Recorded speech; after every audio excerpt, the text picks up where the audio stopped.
네, 오늘 말씀 나누겠습니다. 말씀은 히브리서 3장 1절부터 6절까지 말씀입니다. 제목은 예수를 깊이 생각하라. 오늘 1절 말씀 가운데 나온 말씀입니다. 예수를 깊이 생각하라. 1절부터 6절까지 말씀 함께 읽겠습니다. 시작. 사랑으로 함께 하늘의 부르심을 받은 거룩한 형제들아, 우리가 믿는 도리의 사도이시며 대제사장이신 예수를 깊이 생각하라. 그는 자기를 세우신 이에게 신실하시기를 모세가 하나님의 온 집에서 한 것과 같이 하셨으니, 그는 모세보다 더욱 영광을 받을 만한 것이 마치 집 지은 자가 그 집보다 더욱 존귀함 같으니라.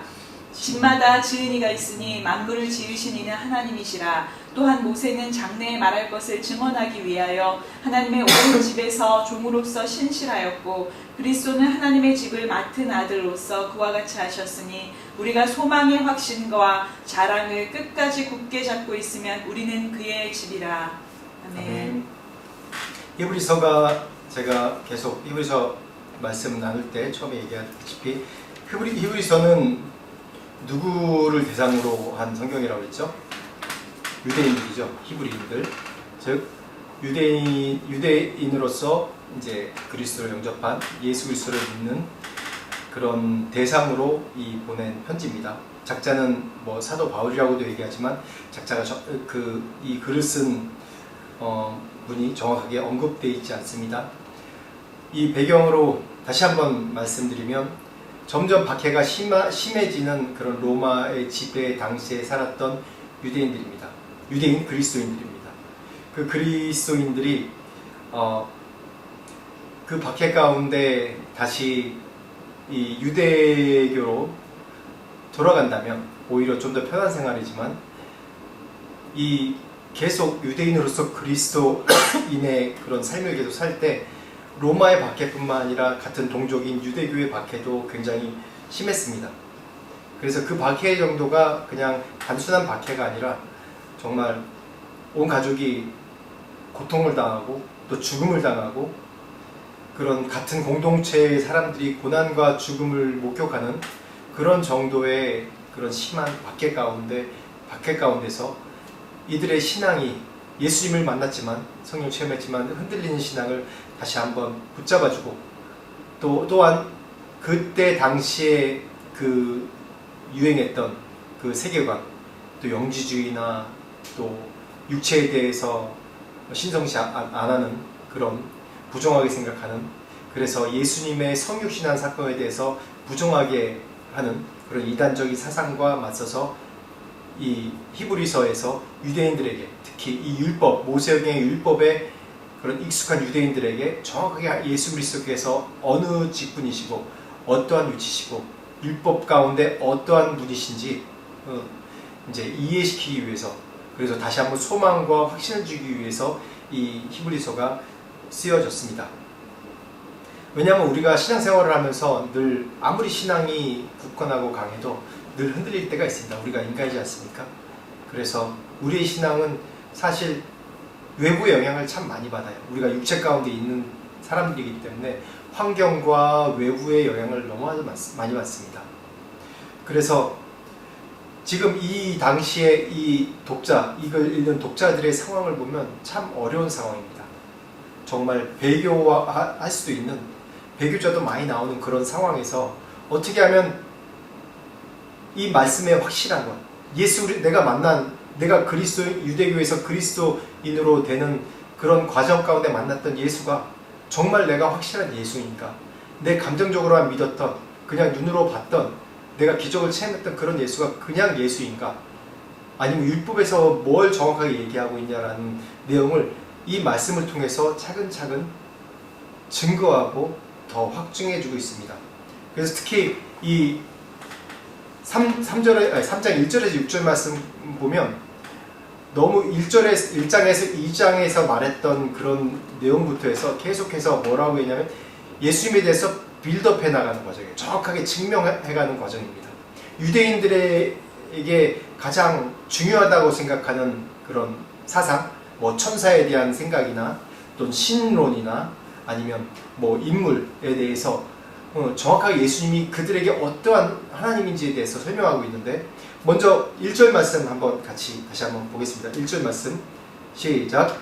그러므로 함께 하늘의 부르심을 받은 거룩한 형제들아 우리가 믿는 도리의 사도이시며 대제사장이신 예수를 깊이 생각하라.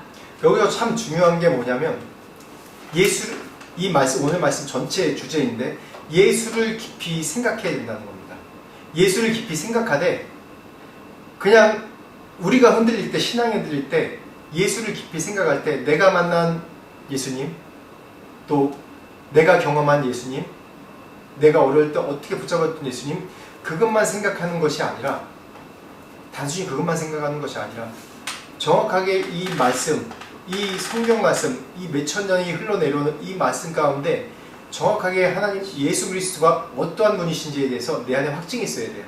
그래서 말씀이 너무나도 중요합니다. 말씀이 정말 중요합니다. 내 경험은 잊어버릴 때가 많아요. 저도 예수님을 모태신앙이지만 예수님을 첫사랑으로 만날 때 그 사랑과 감격, 네, 기억합니다. 그렇지만 자꾸 감정이라는 것, 경험이라는 것, 우리가 망각의 동물이기 때문에 자꾸 잊어버려요. 자꾸. 그때의 감동을 그대로 느끼기 참 쉽진 않아요. 이전에 들었던 그런 음악이나 아니면 어떤 감정까지도 다 우리가 잊어버리는데 우리가 이런 것들을 잃어버립니다. 그래서 정말 중요한 게 말씀의 확신 가운데 거해야 되는 거예요. 말씀을 보면서 말씀 가운데 내게 주셨던 말씀, 그 말씀을 통해서 내가 그때 깨달았던 예수에 대해서 깊이 생각하고 다시 한번 내가 일어나야 되는 것입니다. 그래서 오늘 보면 유대인들, 히브리인들에게 주는 말씀이기 때문에 정확하게 예수님께서 어떠한 위대한 분이실지 참 유대인들이 이 말씀을 보면 참 큰 감명을 받았을 겁니다. 어떠한 부르심이 있는 분인지에 대해서요. 그래서 예수님이 어떠한 분이시냐? 단순히 그 유대인 중에서 목수의 아들로 태어난 분이시냐? 아니죠. 여기서 정확하게 얘기한 것이 하늘의 부르심을 받은 거룩한 형제들, 우리가 믿는 도리에 뭐라고 그랬죠? 우리가 믿는 도리의 사도시며 라고 얘기하고 있습니다. 우리가 믿는 도리의 사도시라고 얘기합니다. 요한복음 8장 42절 말씀 한번 보실까요? 시작. 예수께서 이르시되 하나님이 너희 아버지였으면 너희가 나를 사랑하였으리니 이는 내가 하나님께로부터 나와서 왔습니다. 나는 스스로 온 것이 아니요 아버지께서 나를 보내신 것이니라. 제가 왜 이 말씀을 읽었냐면 사도라는 뜻에 대해서 좀 더 명확하게 설명하려고 제가 이 말씀을 읽은 겁니다. 사도라는 뜻이 무엇입니까? 사도 그러면 영어로 아포스톨이라는 얘기를 쓰는데 이 사도라는 뜻이 우리가 그냥 예수님의 12제자 사도 바울 뭔가 큰 일을 하는 당연하죠. 우리가 지금 쓰는 사도라는 그 명사에는 우리가 느끼는 느낌이 있습니다. 사도 그러면 정말 큰 일을 하는, 하나님의 나라를 위해서 큰 일을 하는 분. 그래서 지금 현대에는 사도라고 스스로 명칭한 사람이 없다. 그렇게 얘기를 하는데 정확한 사도의 뜻은 뭐냐면 그러니까 대사예요. 대사. 하나님의 뜻을 대신 수행하는 자. 그러니까 수행자라는 다릅니다.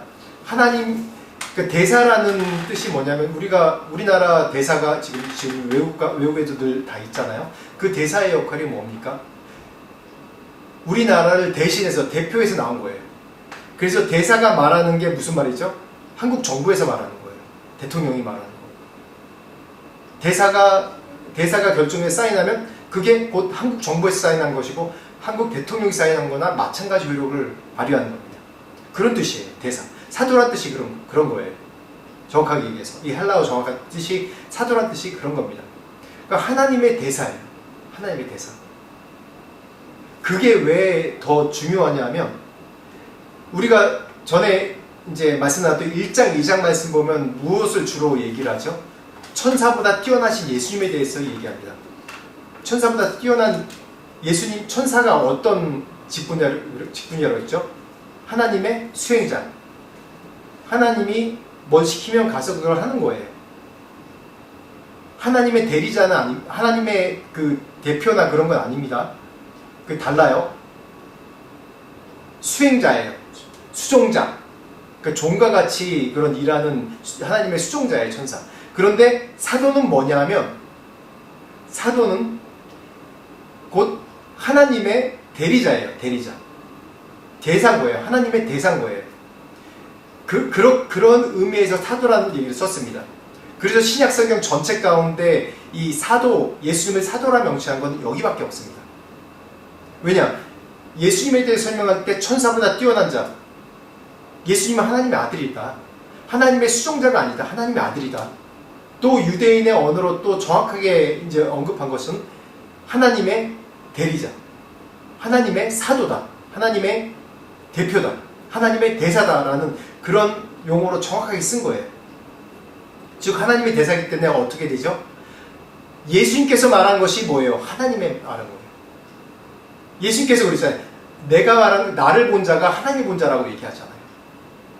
맞죠? 나를 본 자가 하나님 본 자. 하나님께서 보이시죠? 그러니까 나를 보았으니 하나님을 본 것이다. 하나님의 사도입니다. 대사입니다. 그리고 또한 이제 유대인의 가장 중요한 표현 중에 하나가 대제사장입니다. 천사보다 뛰어난 예수님에 대해서 얘기했죠. 그 다음에 사도인 예수님에 대해서 얘기했죠. 그 다음에 뭐라고요? 대제사장인 예수님에 대해서 그 1절의 말씀 가운데 우리가 읽었죠. 대제사장이신 예수. 대제사장에 대해서는 이제 이 히브리서 이 성경에 계속해서 대제사장이 어떠한 직분이고 어떠한 일을 했고 어떠한 과정을 거쳤고 그 얘기가 쭉 나옵니다. 근데 대제사장에 대해서 갖는 이 유대인의 의미가, 그 단어적 의미가 뭐냐면 대제사장 그러면 대속죄일에 1년에 딱 한 번 전 백성의 죄를 대신해서 딱 한 번 지성소로 나가는 거. 성소 말고 지성소, 성막 안으로, 휘장 안으로 들어가는 겁니다. 거기서 속죄를 받으면, 죄를 속죄를 받으면 그때가 대속죄일이에요. 그래서 모든 죄가, 우리가 지은 모든 죄가 사해졌다. 그 대속죄일을 위해서 이 각자 집에서 자신의 죄를 속죄하기 위해서 양을 기르고 양을 데려오고 그런 일을 하는 거예요. 여기에 대해 설명은 뭐 길지만 대제사장의 의미가 그렇다는 거예요. 대제사장은 유대인이 갖는 의미는 나의 죄를 대신해서 대리로 하나님 앞에 속죄함 받게 하는 그런 직분의 사람이다. 그냥 일반 제사장이랑 다른 거예요.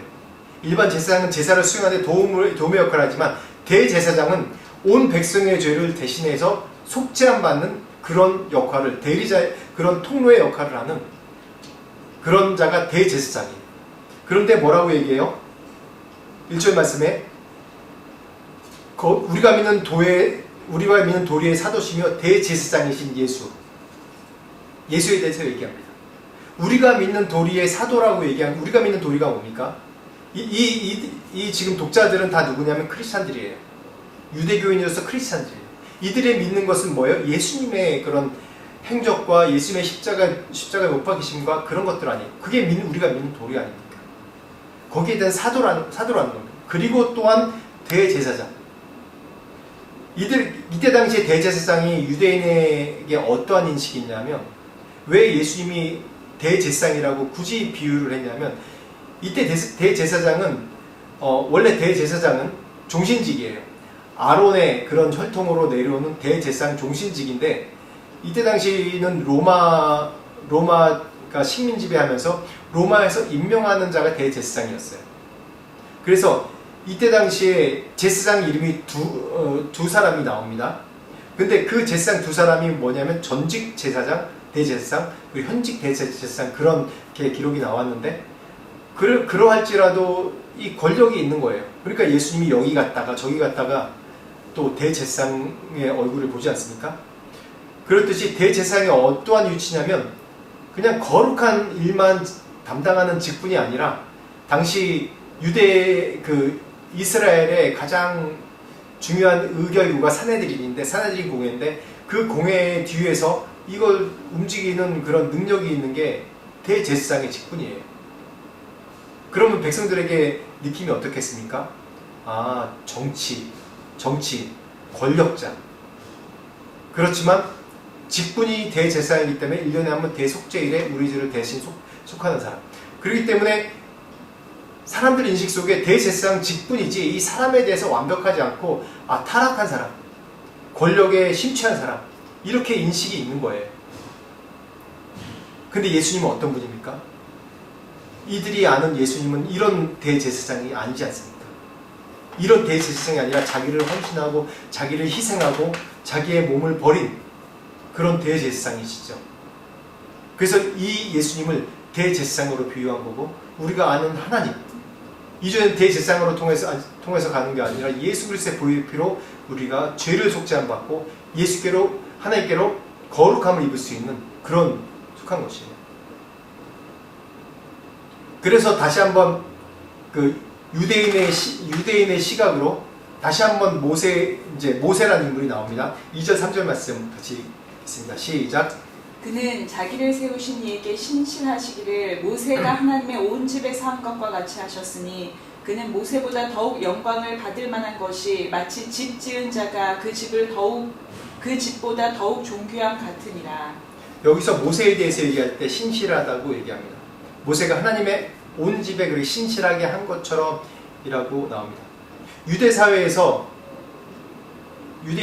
가장 정점에 있는 신실한 사람, 가장 정점에 있는 영웅 중에 하나가 누구냐라고 얘기하면 몇 인물을 꼽는데 그 중에서 하나가 모세입니다. 모세가 얼만큼 신실했습니까? 어떻게 말하면 자신의 모든 누릴 영광을 다 버리고 자기의 사명이 히브리인들, 노예로 시달리는 히브리인들을 구하는 것이 자기에게 하나님께 주신 사명이다.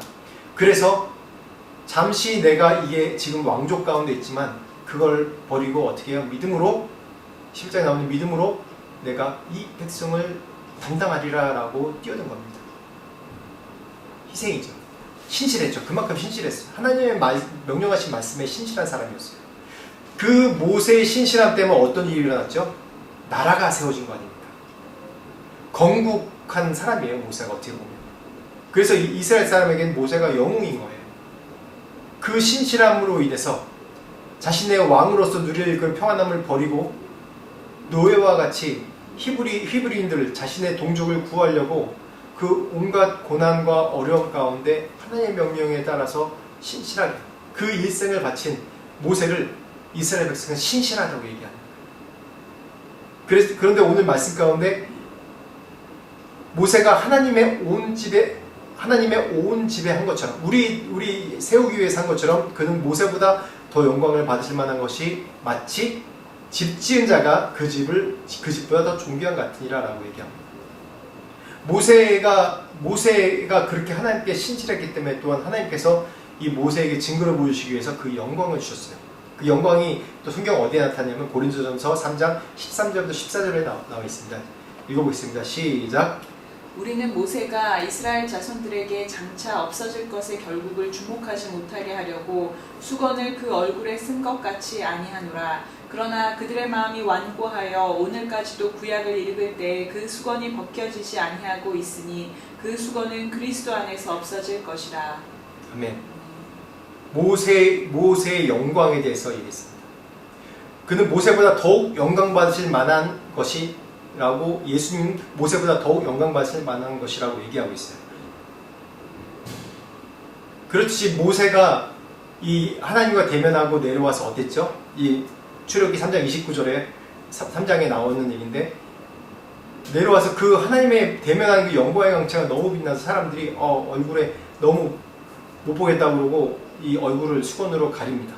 근데 어떻게 되죠? 시간이 지날수록 점점 그 영광의 빛이 사라져가요. 우리에게, 인간에게 있는 영광의 빛은 그렇습니다. 그렇지만 어떻다고요? 예수 그리스도는 그 영광이 끊임없이 영원 무궁하신 겁니다. 예수 그리스도는. 그래서 모세의 영광과 모세가 잠깐 없어질 그런 영광의 빛과 전혀 비교할 수 없는 것이 바로 예수 그리스도라고 얘기하는 거예요. 유대인들은 정확하게 이걸 이해해요. 어떤 뜻인지. 모세의 영광, 빛난 영광 점점 없어지는 것이지만 예수님의 영광, 신이신 하나님이신 이 예수의 영광은 없어지지 아니하리라. 그래서 그 영광이 모세 영광보다 비교할 수 없는 그 큰 영광이라고 얘기합니다. 그래서 4절 말씀, 그래서 고린도서 1장 15절 17절 말씀 두 가지 말씀 같이 읽어보겠습니다. 4절 말씀 시작. 집마다 지은 이가 있으니 만물을 지으신 이는 하나님이시라. 고린도서 1장 15절 17절 그는 보이지 아니하는 하나님의 형상이시오 모든 피조물보다 먼저 나신 이시니 만물이 그에게서 창조되되 하늘과 땅에서 보이는 것들과 보이지 않는 것들과 혹은 왕권들이나 주권들이나 통치자들이나 권세들이나 만물이 다 그로 말미암고 그를 위하여 창조되었고 또한 그가 만물보다 먼저 계시고 만물이 그 안에 함께 섰느니라. 그쵸. 집마다 지은 이가 있으니 이 만물은 바로 지으신 이는 바로 누구요? 하나님이라. 그게 누구요? 예수 그리스도라는 거예요. 이 태국에 이제 40년 된 아파트가 있는데 그 태국에서 이 방콕에 제일 처음 지어진 아파트라고 해요. 근데 그 아파트 지금 이제 방콕 뭐 태국이 전역이 그런 거예요. 방콕은 특히 좀 이 집안이 늪지대 집안이라서 곳곳에 수로가 있기 때문에 여기서 뭔가 건물을 올릴 때 그 땅에 심을 깊게 박은 다음에 그걸 1년을 기다려야 돼요. 그러면 1년을 기다리면 땅이 쭉 가라앉는데요. 그 이후에 이제 공사할 수 있는 허가가 나온다고 합니다. 그렇듯이 어떤 거는 그런 거 기초 공사를 많이 하지 않으면은 이게 올라가면서 또 나중에 시간이 지나면 이게 꼭 피사의 사탑처럼 이렇게 기울어지기도 하고 갈라지기도 하고 그런다고 그래요. 근데 그 아파트가 40년 됐는데 튼튼하게 서 있는 거예요. 높은 한 30층 가까이 되는 아파트인데. 근데 뭐 크랙 간 것도 없고 관리도 너무 잘했고 그래서 어느 목사님이 이제 건축하신 목사님 와서 보고 40년 됐다니까 이게 물어보는 게 이게 누가 졌냐고 물어보는 거예요. 누가? 그냥 이게 건물의 위대함, 건물이 예쁘네, 오래됐지만 튼튼하네 그렇게 얘기하는 게 아니라 뭐라고 그러죠? 이거 누가 졌냐고. 근데 그거 40년 전에 태국 사람이 진 것이 아니라 처음으로 이제 방콕에서 그 높은 빌딩 아파트를 짓는 거기 때문에 그 외국 이제 자본을 들여온 거예요. 그래서 외국 기업이 이거 하나하나 설계해서 다 졌다고 그래요. 그래서 그 얘기를 듣고 어쩐지 외국 사람들이 이걸 심혈을 기울여서 졌구나라고 얘기를 합니다. 이렇게 얘기를 합니다. 그렇듯이 집을 얘기할 때 그 집이 아름답고 멋있고 그렇지만 그 집을 볼 때 뭐라고 그러죠? 그 집을 지은 사람에 대해서 물어보지 그 집에 살고 있는 사람보다 그 집에 대해서 얘기할 때는 그 집을 지은 게 누구냐라고 물어보잖아요. 그렇듯이 모세를 있게 한 분이 누구죠? 하나님입니다. 모세를 있게 한 분이 하나님입니다. 모세가 위대한 일을 했어요. 모세가 위대한 일이라고 이스라엘 백성을 이끌어서 40년 광야 살 동안 하나님의 모든 기적과 이적과 기사들을 또 보이게 했고 또 이스라엘 백성들을 그 방황하고 아직 기본도 안 된 이스라엘 백성들을 율법으로 살 수 있도록 계속해서 교육하고 그렇게 헌신된 모세예요. 너무 수고를 많았어요. 충성되게. 그런데 그런 걸 있게 한 분이 누구죠? 바로 하나님입니다. 하나님. 지금까지 계속 지금 모세가 이제 천사, 사도, 대제사장 또 모세에 대해서 계속 이제 빌드업하면서 얘기를 했는데 여기서 중요한 포인트가 뭐냐면 이걸 지금 우리에게 적용해 보면 예수를 깊이 생각한다는 의미가 어떤 의미인가? 어떤 의미인가? 모세를 있게 하는 하나님, 또한 역사적인 인물들 가운데 또 믿음의 위대한 선조들 가운데 그들을 있게 한 하나님이 어떤 하나님인가 한번 생각해 볼 필요가 있습니다. 세상의 기준은 우리를 계속 흔들고 있어요. 너는 뭣도 안 되네, 뭣도 안 되네. 또 어떤 사람은 핍박을 받고 있고 어떤 사람은 자신의 태어난 정체성까지 부정당하는 사람들이 이 세상에 많이 있어요. 모세는 정말 인생이 정말 파란만장하지 않습니까? 히브리인의 아들로 태어나서 이제 왕의 바로의 명령으로 죽어야 되는데 이 나일강변에 이제 갈 때 갈대로 만든 그런 바구니에 뛰어보내서 구사일생으로 살아나고, 이제 죽어야 되는 그런 모세가 이제 왕족이 된 거예요. 왕자로 입양이 된 거예요. 왕자로 입양돼서 편안하게 잘 살 수 있었는데, 자기 동족 히브리인을 구하려다가 어떻게 됐죠? 이제 살인자로 이제 쫓기게 됐어요. 그래서 미디안 광에서 40년을 또 살아요. 80의 나이면 뭐 할 수 있는 나이가 아니지 않습니까? 다시 부르심을 받습니다. 아무것도 힘이 다 빠졌습니다. 그래서 나머지 40년 동안 이 광야에서 이스라엘을 이끄는 지도자가 됐어요. 모세가 위대합니까? 하나님이 위대합니까? 각자 인생이 여러 가지 다른 인생이 있습니다. 우리 삶 가운데 다 다른 인생이에요. 우리가 고백하는 것이 늘 뭡니까? 주의 은혜가 아니면 우리가 살 수 없다고 얘기하지 않습니까? 어떻게 보면 그게 환경이 우리를 만든 거예요. 다 이런 마음 갖는 거 아닙니다. 다. 자기가 잘나서 잘 되고, 자기가 선택을 잘 되고, 자기가 이것을 이 시점에 요걸 이렇게 해서 노력해서 잘 됐기 때문에 내가 이렇게 됐다 라고 생각한 사람도 굉장히 많습니다.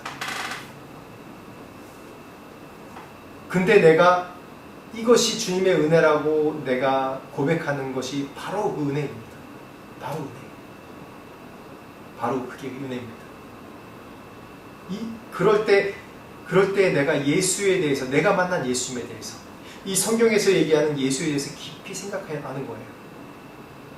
지금 이 히브리서 3장 1절에 6절 말씀 가운데 또 1장부터 계속 설명하는 게 뭐냐면, 이 낙담되어 있고 좌절되어 있는 이 히브리인들에게, 그리스도인 유대인들에게 어떻게 예수님이 산 소망이시고, 예수님이 너희가 처음 만난 예수 그리스도가 그냥 너의 감정과 너희의 그 잘못된 선택으로 만난 것이 아니라 이미 태초부터 계획해 오신 것이고, 그 위대함이 너희가 생각하는 그런 너희의 느낌의 위대함이 아니라 더 크시고 위대하신 하나님이기 때문에, 그 위대함과 더 크신 그런 하나님이 너희의 죽음과 너의 고통과 너희의 어려움도 다 뛰어넘을 정도로 위대하신 하나님이라는 걸 분명하게 명확하게 얘기하기 위해서 계속 이렇게 1장부터 빌드업을 계속 해나가는 거예요. 계속. 그래서 모세까지 왔죠. 그 하나님이 내게 어떠한 하나님입니까? 그렇게 예수님을 깊게 생각해 봐야 돼요. 그냥 느낌의 하나님이 아닌 내 인생에 거쳐온 그런 어려운 고난과 굴곡 가운데 나를 이끌어 오신 하나님인데, 그 하나님이 이 성경 가운데 내게 어떻게 적용되는지 다시 한번 깊이 생각해 봐야 되는 거예요. 그렇게 예수님이 깊이 생각해 봐야 되는 겁니다. 5절 6절 말씀 보겠습니다. 시작.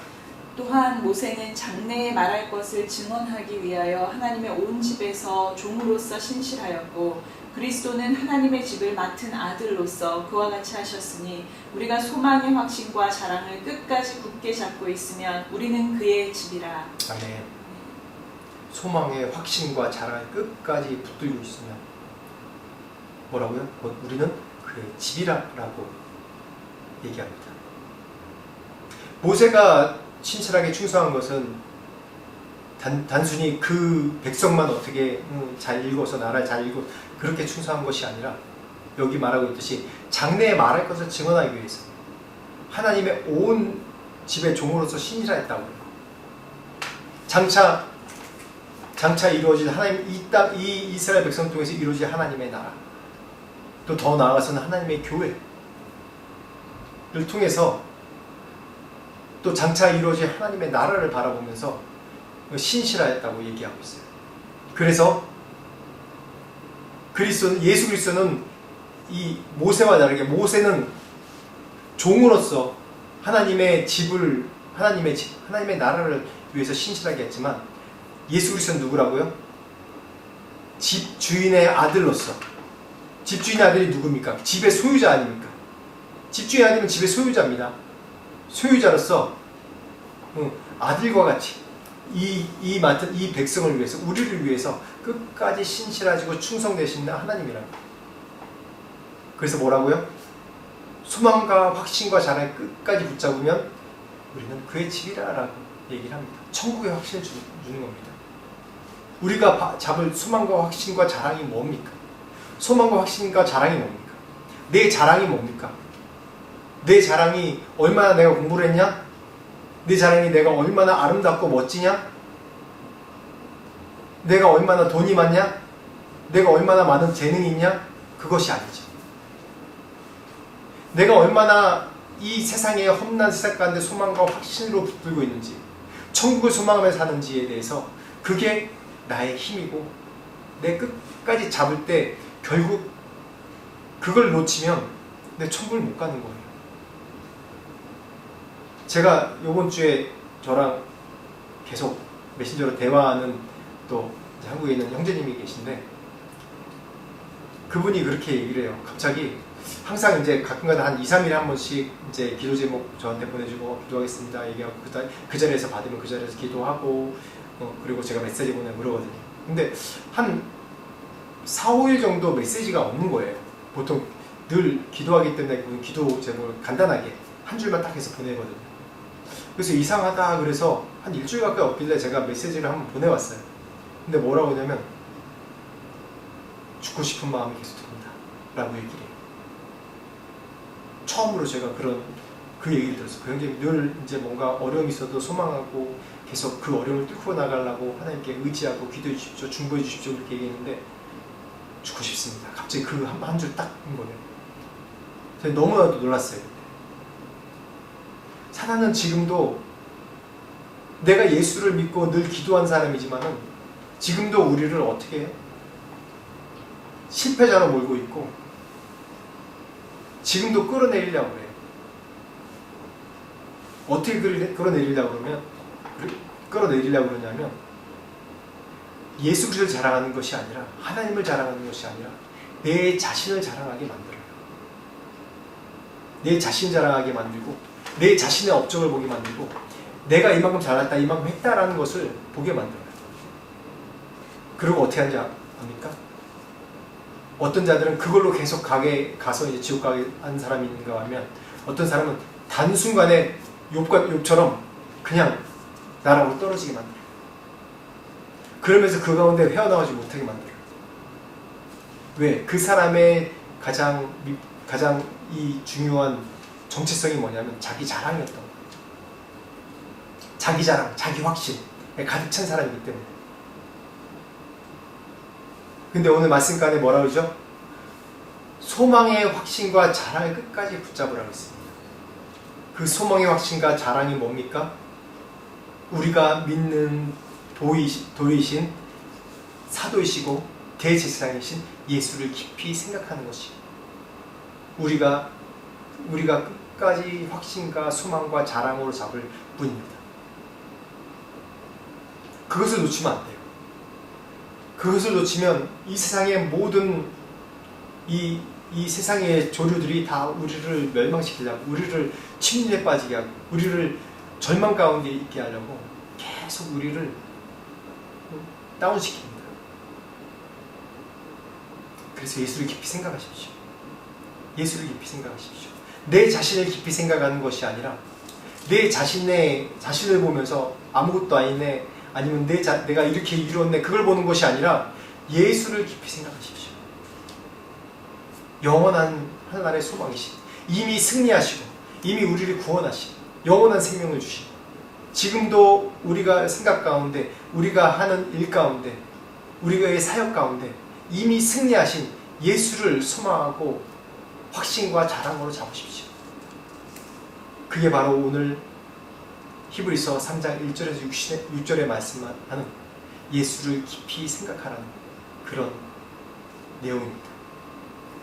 이 히브리인들이 그리스인으로 유대교에서 개종한 그리스인으로 유대인인 이 사람들에게, 이 성도들에게 전한 이 말씀이 박해와 어려움과 죽음 가운데 있을지라도 예수님은 이렇게 확실한 신이시다. 예수님은 이렇게 확신한 하나님이시다. 너희가 알았던 가장 그 율법의 큰 신령, 너희가 알았던 율법의 가장 위대하다는 것, 그거보다 훨씬 뛰어나신 분이고 그걸 있게 하신 그런 분이 바로 이 예수 그리스도라고 증거하면서 예수를 굳건히 잡으라고 해요. 우리가 각자 처인 상황이 다릅니다. 그렇지만 이 우리의 고난과 어려움과 우리 생각을 넘어서 계신 이것 또한 이 하나님의 모든 섭리 가운데 있다고 우리가 확신할 때 우리의 고난, 우리의 고민, 걱정 아무것도 아닌 일입니다. 이미 예수께서 승리하셨기 때문에 예수를 깊이 생각하십시오. 어려움이 있을 때마다 주님 앞에 나와서 깊이 생각하십시오. 예수를 깊이 생각하십시오. 같이 기도하겠습니다. 하나님 감사합니다. 우리의 인생은 늘 고난과 어려움과 또 갈등 속에, 걱정 속에, 한숨 속에 있습니다. 하나님, 그렇기 때문에 오늘 말씀 가운데 너희가 예수를 깊이 생각하라고 주님께서 말씀을 주셨습니다. 감사합니다. 우리가 예수를 깊이 생각하게 하여 주시옵소서. 우리의 믿는 도리의 사도시고 대제사장이신 예수를 깊이 생각하게 하여 주옵소서. 예수님께서 이 땅에서 어떠한 일을 행하시고 어떠한 가르침으로 우리가 영원한 천국의 소망을 붙들면서 이 땅 가운데 살아갈지에 대해서 하나님, 우리 예수를 깊이 생각할 수 있도록 성령님 우리를 감동시켜 주시옵소서. 다시 한번 우리의 모든 짐과 무거운 짐과 어려움과 모든 것을 주님 앞에 내려놓습니다. 그리고 다시 한번 소망의 확신과 자랑을 붙잡습니다. 우리를 이끌어 주시옵소서. 지금은 우리 주 예수 그리스도의 은혜와 하나님 아버지의 무한하신 사랑과 성령님의 감화감동 역사하심, 예수 그리스도부터 오는 소망과 확신과 자랑을 잡기로 원하는 모든 자들에게 지금부터 영원토록 함께 하시기를 간절히 축원하옵나이다.